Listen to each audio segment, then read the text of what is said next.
Welcome to Late to the Know-How. I'm Simon and this is session 11. I'm going to go and do a scene dramatization of where we left off. At one point I thought about pre-rolling some of the Oracle rolls just to make the scene flow a bit better, but I thought I'll keep the Oracle rolls in as I'm describing the scene, and that way you can see what I'm coming up with. So let's head over to our arena and get started. The party watch as the fourth cultist falls, and Lena sees a strange emanation being pulled from the cultist to the cultist fanatic. The ritual then completes, and a huge funnel emerges from the dark clouds above. A swirling eye of the tornado surrounds the building. The four party members outside the building are knocked over, the huge winds blowing them and pushing them over. They can't do anything at all to stop themselves from falling over. The three individuals inside the building suffer a different fate. Alrighty, so the three NPCs within the building are in the eye of the storm. It's calm in there. There's only the slightest of breeze. If they looked up, they would see the funnel of the tornado above them swirling around, almost like if you've seen the movie Twister, and they're sort of spinning, and they're just kind of holding on. But it's very calm in there. But stuff is going to happen to them that wouldn't have happened to them if they were outside. So what I'm going to do is I'm going to roll on the Oracle. I have like a how table, and it's basically a table that if you want to know how big something is, or how strong something is, or how many there are of something, or how good something is, or how evil something is, it kind of helps you to sort of decide on how something is going to work out. So let's start with our fanatic. He's low on hit points, but he's grinning. He's so happy. The ritual is completed. He was offered a reward. He's waiting for his reward.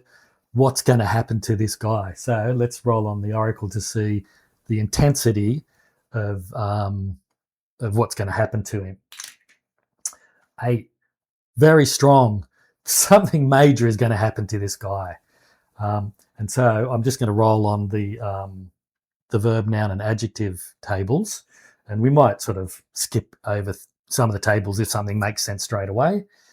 And if something doesn't make sense at all straight away, we'll roll again, because that's the beauty of the tables. If something doesn't really hit home immediately, like especially if you're role-playing solo and you've got minimal time, you really want to sort of have things hit you straight away and spark your imagination straight away.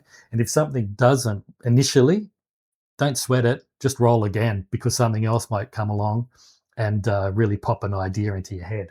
So let's just roll on the verb table of this very strong situation that's going to affect this fanatic. So we've got 10 and 7. Continue.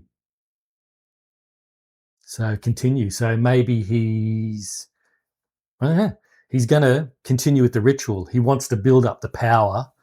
He's got this full desire that the more that he pumps into the ritual, the more reward that he will get from his master. So what does he do? Well, let's maybe roll on the noun table to see what he does in order to keep this ritual flowing. So what do we got? We got 10 again and 4 on the noun table. Monster. So basically what it says to me is that he just turns into a monster. He looks at the last cultist and stabs him to try to get the last cultist's soul or essence into the ritual while he continues to chant. He's not even thinking about Bo. Well, should we make him think about Bo? Well, Bo's tired and down on the ground, out of sight. well, out of his side of visual line of where he's looking, he's basically looking at the other cultist chanting, doing his thing and stuff like that. He's obsessed. He's this very strong emotion of getting this reward and wanting to keep the ritual going. He's just gone, straight into the neck of the cultist against him, and we're going to actually say he slits his throat straight away to get more of this essence into it. I like this. So basically, this cultist has been essentially slaughtered for this ritual, and you see the essence swirling up in the funnel and hitting or being incorporated into the swirling winds, and the power of this tornado is increased. That means we don't really have to worry about this guy now. He's dead. But we do have to see what happens to Bo. So let's have a look again. Let's roll on the Oracle to see the level of intensity of what happens to Bo. It's moderate. An average sort of thing happens to her. The verb that we're going to go for is 3 and then 1. It says speak. And let's have a look at maybe the noun. It might give us a bit of a clue on what we can do. And yep, you can see both those. So 5 and 6, fear. So speak fear. So she actually hunkers down and is just like, please don't hurt me, please don't hurt me, please don't hurt me. She is frightened as all frightened. She's super scared. She's been through a lot. She's been kidnapped and then forced to watch this. She's just looked up and seen the fanatic cut the throat of the cultist next to her, and blood spurts all over, and she's just freaking right out. What's going to happen now? Well, let's have a think. Alrighty, let's do some skill checks with the party to see if they can get into the eye here and out of this wind. And we'll just do a combined skill check. And essentially, it'll just be a reasonably high DC skill check. Let's just go for something like either an athletics check or an acrobatics check or just a basic dexterity check to see if they can get up and get into the center here. Let's not draw it out. So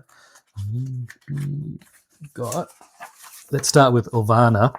Now Ivana is a scout. She has pretty good dexterity. So what we'll do is we'll just get her to see. We'll roll. It's going to be pretty. It's a pretty windy outside, and the ritual is just increased again. So let's give it a DC of 18 to see if she can get herself up and in. And that may be not actually standing up, but crawling and getting into this zone underneath this roof part here at least, and out of that wind. So she needs DC to beat DC 18. Now she's got a +3 on the dexterity, so she needs like 15 or higher to see if she can get up and get in. Well, she gets a 6, so she doesn't go anywhere. Let's do Lena. We'll do the same thing. She has a +2, so she needs 16 or higher. And that's an 11, so she doesn't. So the wind's pretty strong. Salathul, +0, so she needs 18 or higher. 4, well, very strong this wind. It's really against them. And Walby also has +0 and 5. So they, for this particular, I guess, round of, it's not really combat, but this particular point in this encounter, they're not able to do anything. The wind has really picked up and is pushing them down and not letting them even crawl at all. They're all very low rolls, so they're not even able to move. They're basically just holding on to make sure that they don't get swept up. they possibly have even seen the bodies of the other cultists swirling around and getting pulled up into the tornado. Yeah, so let's go back to our fanatic, and we'll roll again on the Oracle to see what he's going to do. And basically, we don't need to worry about the how or anything like that. We're just going to roll on the verb, noun, and possibly adjective table just to see what he is now thinking. So he's just regenerated and recharged the ritual. He's got a bit of lust, reward lust gone to his head. So he may not be thinking very, very straightforward, but we'll roll and we'll see. So let's see what we've got. So 8 and a 0. So we've got create, 4 and a 6, 4 and a 6. Create hope. And let's just have a look at the adjectives just for additional info. And that's a 0. So 2 and a 0. Broken. So create broken hope. Created hope. I'll have a think. All right, so I like these. I like this verb, noun, adjective structure. And what I'm going to do is, he's now looked at Bo, and he's kind of said to Bo, well, not kind of, he has said to Bo, my little friend, you can leave. You are free to go. But in reality, he's not going to let that happen. He's going to do something to her as she tries to get out. And what does he do? Well, as she gets up, maybe he cuts her bonds on her hands and her legs. He helps her up and he ushers her towards where the party is. But then, as she goes past, pulls out his knife and he goes to stab her. Now, what we'll do is, just because she's a goodie on, the goodie side, we'll just roll on the Oracle on the how, again on the how table, to see the level of success that he gets at attacking her.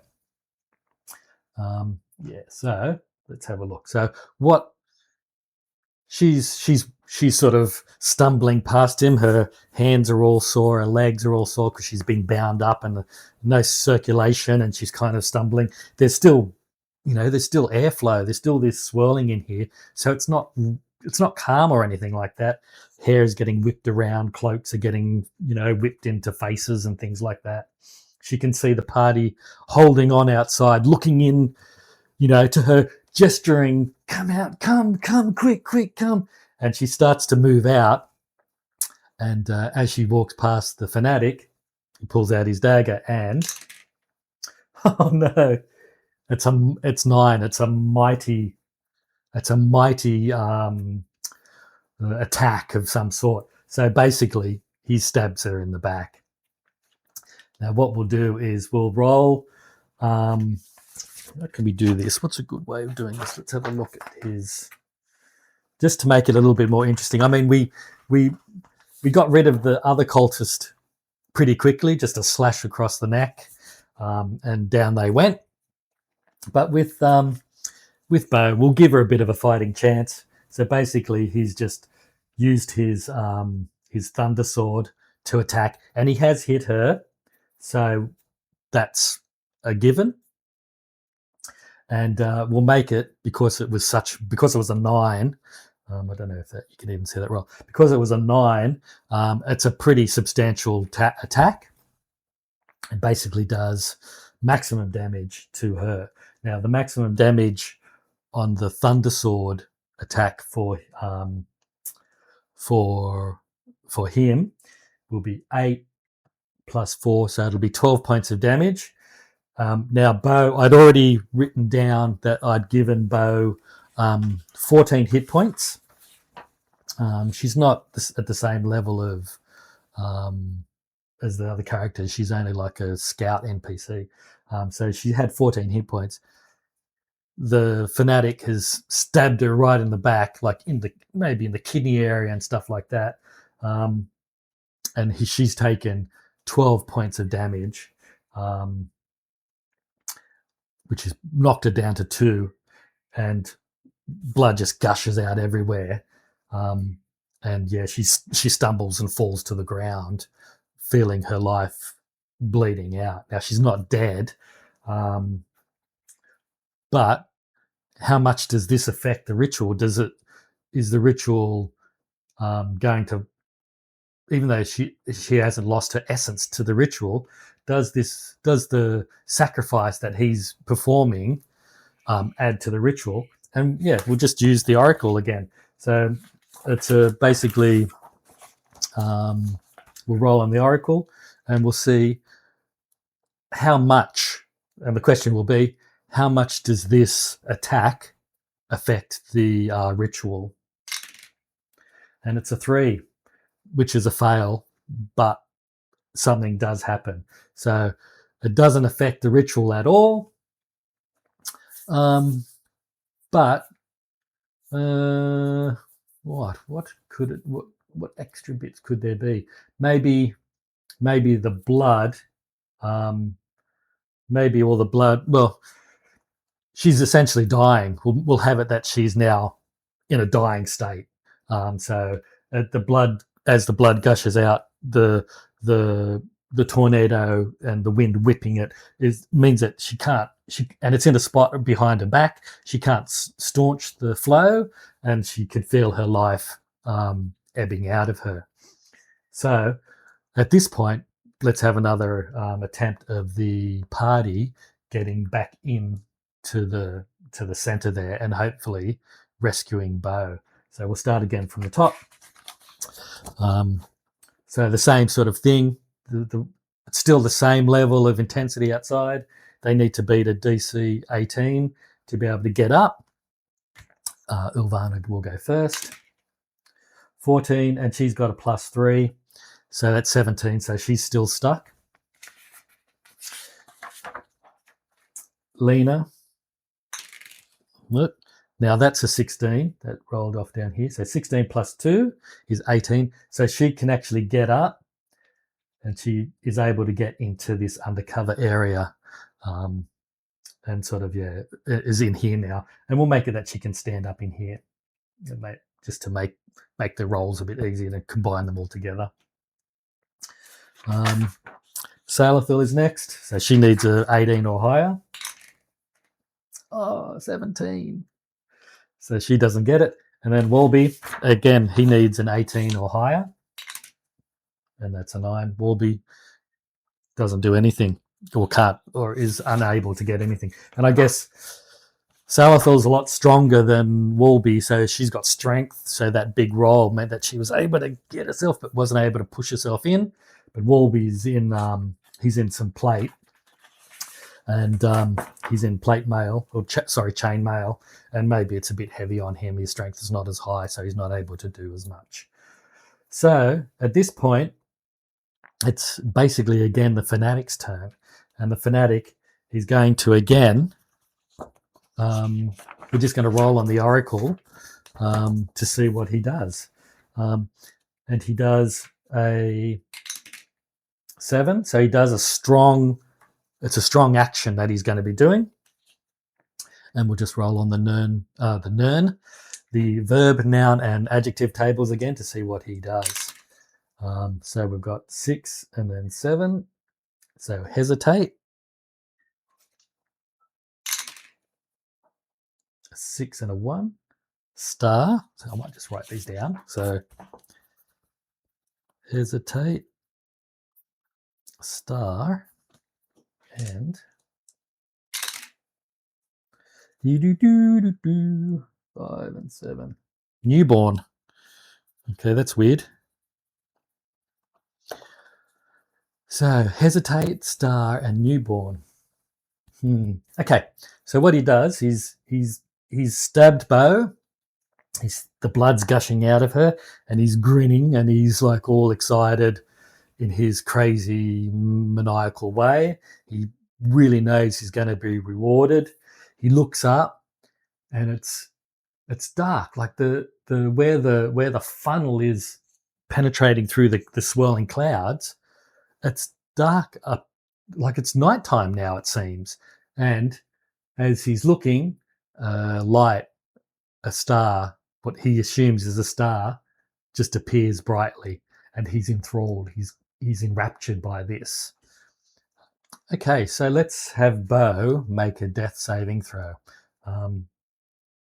Even though she only got knocked down to 2 hit points, we made it so that she was actually dying. And so at this point, she's got to make a couple of death saving throws to see what happens. So roll of DC 10 or higher. 1. Oh no! So a roll of 1 for death saving throw is 2 failures.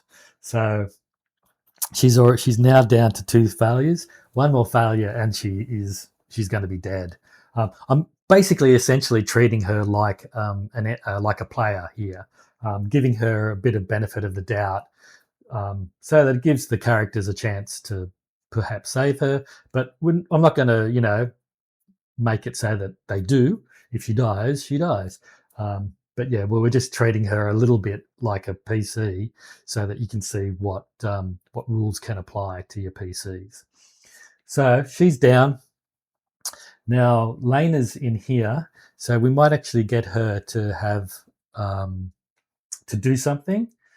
And what is she going to do? She's got 2 options. She can go for Bo and try to stabilize Bo. She sees Bo is down and is not looking great. Or she can try and do something about the fanatic and see if by taking him out will stop the ritual. So what I think she's going to do is she's just going to move up, and she's going to attack she's going to try and stop this ritual. So she's going to attack the fanatic. Now, for her to hit the fanatic, we're just going to do it like a normal combat round. So she's going to use her Eldritch Blade, and she can do 2 of these attacks normally, but because she's just basically got herself up and is, she's been buffeted by the wind and she's a bit unsteady, she's only going to get 1 attack, and she needs to beat an AC of 13. So she attacks. It's an 11, and she's got +4, so that's 15. So she hits, and she does 1d8 plus 2 damage.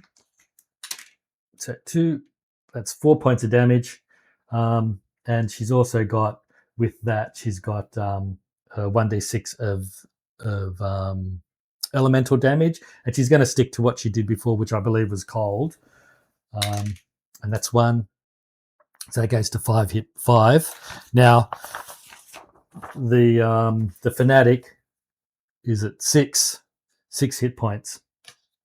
So he's been smashed down to 1 hit point. So he's not dead, but he certainly has been knocked around. So that's unfortunate for Lena. She wasn't able to stop him, but he's pretty bad. So what we'll do is we'll see if our other characters can now come in. Let's start. We'll just do it in order of the paper that I've got here. So let's start with Salathil. So she needs 18 or higher. 3, nope. Ilvana, she needs 15 or higher. 5, that's a 5. So she doesn't again. And Walby, 7, so he doesn't either. So these guys are still stuck outside. Lena's the only one who has been able to get herself up and in. So it's basically to the cultist's turn again. And what is he going to do? Well, let's have a look on our verb tables. So this kind of feels like I'm letting the tables take over, and it's basically so I can work out what sort of direction the fanatic is going to go in. it sort of will slow down your play. See, some people might like fast play, and in that they will just use the Oracle just once, and kind of just use that once and have that being the overarching theme of what that character or what that NPC is going to do for the next period of time. I like to be a bit more focused on each sort of step, but you know what? To make it so that it's a little bit quicker, we won't actually consult the Oracle. The Fanatic has basically ignored Lena's attack. He's just looking up at this star, what he thinks is a star that's just started glowing in the dark sky above him where the funnel is swirling around. He pays no attention to her. He's basically just focused on is this the reward? This must be the reward. A star, a portent of good omen for him. So he's just fascinated by this. And this just basically gives Lena the opportunity to coup de grace him in a way and just stab him while he's totally not looking. And let's just have him be taken out at this point. I think that's the best way to sort of finish it. He's not focused on anything anymore. He's just worried. He's just, all he wants is his reward, and so he's just ignoring Lena. In fact, I could have done that the previous round if I'd maybe thought about it a little bit harder about what the situation was. I would have actually gone, yeah, because he's not paying her any attention, she just does another. She's able to get another, attack, or drives the sword in a bit harder and takes that one extra point of damage, which kills him, which knocks him over, and he's now out of play. But at this point, the ritual, and I'd kind of already made this in the back of my mind, that once the ritual had been completed and the funnel had started, the ritual could not be stopped. So the ritual just continues. And what that means is that this tornado has now fully formed here and is going to move. Now, what we will do is I'll move the camera back so we can get a bit more space on the screen. Get these out of the way. So what I've got is I've just reset up the hex tiles of where we are. Hopefully we can see all this here. There we go. So we started down at our druidic enclave here. They travelled up past the scout, went around to the halfling, went all the way through the marshes, tracked through here, and has ended up back here. So this is where we are currently now. So the tornado has formed here, and it's going to head off in a particular direction. And so let's just roll to see which direction it's going to head. And I don't know, I think I did I do an Oracle thing about direction? I did. Here we go. So we've got some hex crawl directional tools. And what we'll do is we'll just roll on the direction tools. Okay, and this will just tell us the rough direction that the players can see, the characters can see where the tornado is heading. And what have we got? We've got 5. So we've got 5, and that is heading north. So here's where the ritual is taking place. So the tornado. Hang on. So we're here, and the tornado is going to head straight north. So this is north up here. So it's going to be heading up this way. We don't know, other than what's in these marsh areas, we don't know what's up here. So there could be stuff up here, or the tornado could be, in fact, just starting to head that way and then may change direction. So yeah, what I might do is I might have it so that whenever the tornado gets to a certain tile, it can then change direction. So it initially starts north. Now tornado is going to move fairly quickly, so the players won't be able to keep up with it. They've just basically at this point here, the tornado's moved off. It's just churned through the ground, like it's all ripping all the marshlands and stuff up. And so our party are able to get up, and maybe they come over and they're able to stabilize Bo. We'll make that a thing where they're just to make it easy, stabilizes Bo, but they've all watched as this thing's just moved forward, moved northwards at a rapid pace, and they all know that they can't keep up with it. So what do? Well, you know what we're going to do? We're going to call it. At this point, we're going to have them think about their options.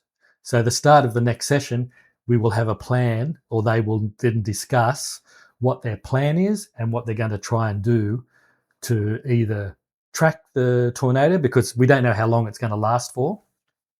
We weren't given any information about the first tornado that they encountered back at the Druidic Enclave that went through when we first started our adventure. So we don't know where it originated or how long that tornado went through. So maybe these tornadoes are long-lived, or maybe they just have a single purpose, and once they reach that purpose, they are done. We don't know. So all we can do is just have them watch this tornado go northwards, and basically, yeah, go from there. We'll find out next session. Yeah. So thanks very much for joining me this time, and we'll catch you again next time.